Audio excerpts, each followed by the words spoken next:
Code 9 Doc, spécial expérimentation animale. Oui. Oui, oui ou oui non? Oui, Fran. C'est pas avec ce genre de phrases bateau et consensuelles qu'on va faire évoluer le débat. Ok, t'as sans doute raison. Alors, est-ce que l'un de vous veut réagir en premier, ajouter quelque chose, compléter, contredire? Moi, j'ai une question, j'arrive pas bien à cerner où est-ce que la science peut s'arrêter, en fait. À quel moment on dit, par exemple sur du médical, on dit, bah là on fait un peu de zèle, ou là on n'en fait pas.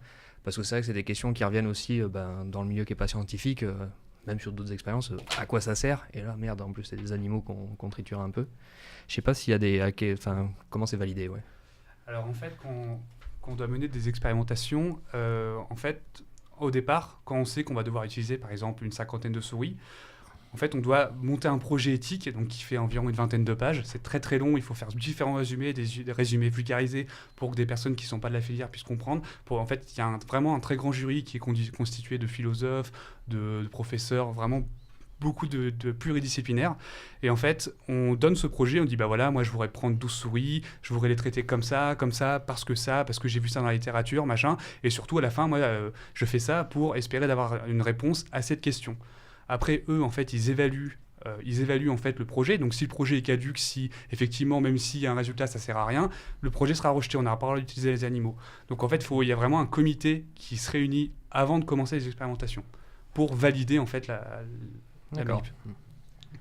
Et je rajouterais même aussi que dans ce comité, il y a une part des personnes qui ne sont pas du tout du milieu scientifique et qui sont des citoyens lambda qui ne connaissent peut-être rien au sujet dans lequel la recherche va être faite. Et en fait, c'est pour justement avoir ce ressenti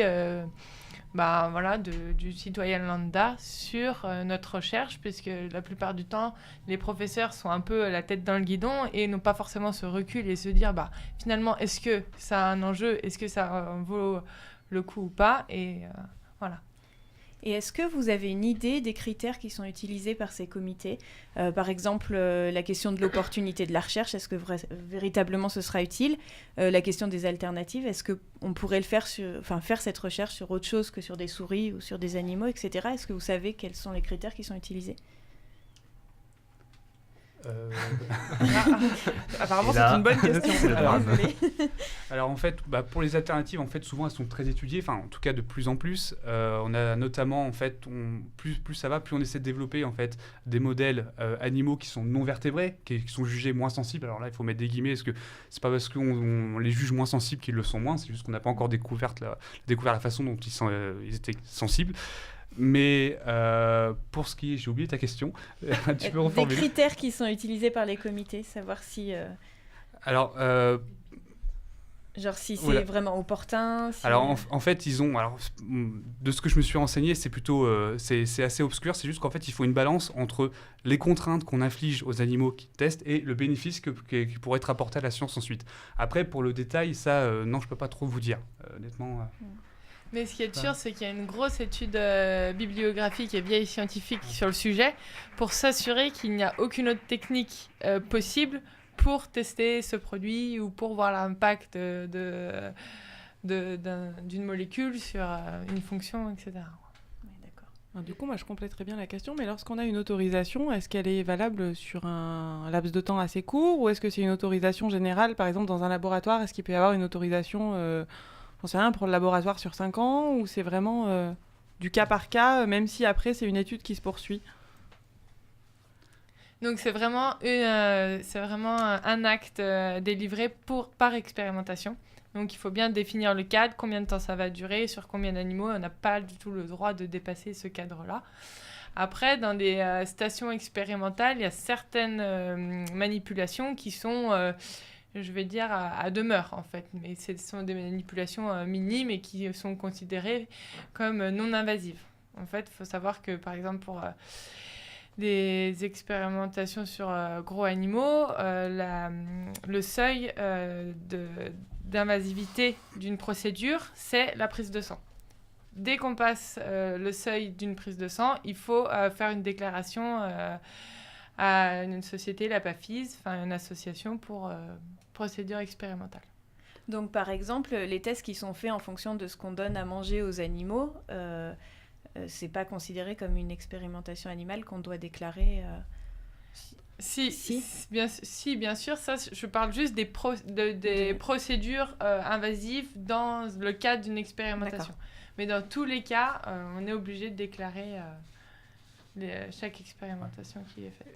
Et il faut savoir par exemple que si on déclare qu'on va utiliser 50 animaux pour l'expérimentation, 50 animaux, pardon, excusez-moi. On a tous fait si des on gros utilise yeux. En fait, il faut savoir que le laboratoire est évalué tous les 5 ans, à savoir est-ce que les souris sont bien logées, si elles ont suffisamment d'espace, si elles sont pas trop agressives, si la nourriture est de bonne qualité, si elles ont suffisamment de lumière. Donc ça, tous les 5 ans, c'est évalué. Et nous, en fait, en parallèle, on doit tenir des cahiers sur les lignées. C'est-à-dire, on va, ok, cette souris-là, son père, c'était elle, son père, c'était lui, sa mère, c'était elle. Et en fait, on est capable de retracer. Et en fait, il faut que quand ces gens-là viennent, ils soient capables de retracer toute la lignée. Et ils sont capables de dire, ok, donc vous avez déclaré avoir utilisé 50 souris pour cette manip-là. Ils sont capables de retourner sur le cahier et de retrouver ces 50 souris. Pas 51, pas 52, 50. Et du coup, en fait, à n'importe quel moment, ils peuvent venir et vérifier ce qu'on a utilisé, quoi. Et à quel point ça représente des grosses contraintes à mettre en place pour les laboratoires, ça? Est-ce que c'est des choses qui sont lourdes? Ça prend beaucoup de temps. Ouais. Ça prend vraiment beaucoup de temps à mettre en place, le temps de faire le dossier. Ensuite, il faut la gestion de l'animalerie, de gérer les souris, de pouvoir les obtenir, obtenir le nombre suffisant. Parce qu'il faut avoir un temps de génération qui est assez long. Par exemple, pour les souris, c'est pas des mouches. C'est pas en mettant en 24-48 heures, on obtient une grosse proportion de mouches, par exemple. D'accord. Du coup, c'est quand même une grosse contrainte pour les C'est une laboratoires. très grosse contrainte. Et ça a été suivi de, je sais pas, personnel en plus, moyens en plus, etc. ou pas du tout? Il y a des animaliers qui sont recrutés pour le bien-être des animaux, pour permettre l'échange, la mise en place, je vois, pour l'animalerie du CHU. Il y a des animaliers qui sont là pour faire l'échange, pour s'occuper des souris, les nourrir. L'eau est contrôlée, il y a des filtres à air aussi. Toutes ces choses-là sont mises en place, oui. D'accord. Une question très bête, hein, mais pourquoi est-ce que la plupart des expérimentations, en tout cas j'ai l'impression, sont sur des souris? Moi, je suis sur les vaches. Hein. Non, mais c'est bien. Mais c'est plus rare quand même. Souvent, quand on va à des soutenances de thèse, c'est sur des souris.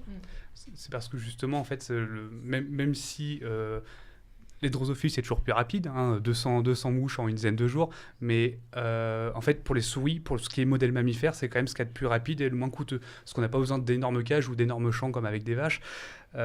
C'est beaucoup moins compliqué et beaucoup moins cher. Donc ça revient très très cher. Je crois que c'était le prix de l'entretien d'une étagère, donc en gros une dizaine de cages, c'est 5 000 € par an, quelque chose comme ça. Parce que récemment on a fait les budgets et moi je me suis un peu arraché les yeux. Je savais pas que ça coûte aussi cher. Parce qu'à ça, il s'ajoute les frais de climatisation, de chauffage. Il faut vraiment qu'elle soit toujours aux mêmes températures. Ça coûte vraiment très très cher. Et en fait, la souris, c'est ce qu'il y a de plus optimisé. La souris ou le rat, quoi. D'accord.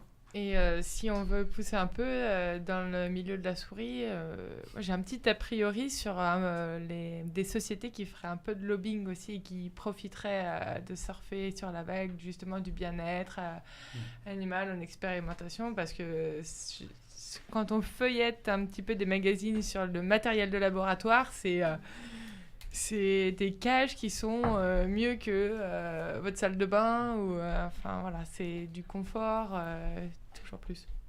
Et ça coûte très cher. Non, je disais juste à Antoine qui posera sa question à la deuxième partie du débat. Connerie, c'est tout. Ah bah en C'est plus, pas- si c'est une connerie, je te laisse la dire si tu veux. C'est juste que j'ai l'impression que tu prônes un petit peu en fait les vaches dans tous les laboratoires en fait. C'est le lobby de la vache. C'est sûr que la vache sur l'étagère, si on en met 10, c'est quand même beaucoup plus pratique. Peut-être la vache naine bientôt. Voilà, ça valait le coup d'un zéro prime. En tout cas, merci déjà pour ces premiers échanges très intéressants et très riches. Je pense que les auditeurs et nous aussi, on a mérité une petite pause pour nos petits cerveaux, parce que sinon on risque de surchauffer et on va éviter le test à grandeur humaine. Donc je vous propose d'écouter La ferme des Fatales Picards. On va quand même rester dans le thème et on se retrouve juste après. D'abord il y a Hector, le castor Moi aussi, j'adore. Juste pour le prochain débat, pensez à lever la main parce que du coup... Léon, le frelon, et Fédor, le porc.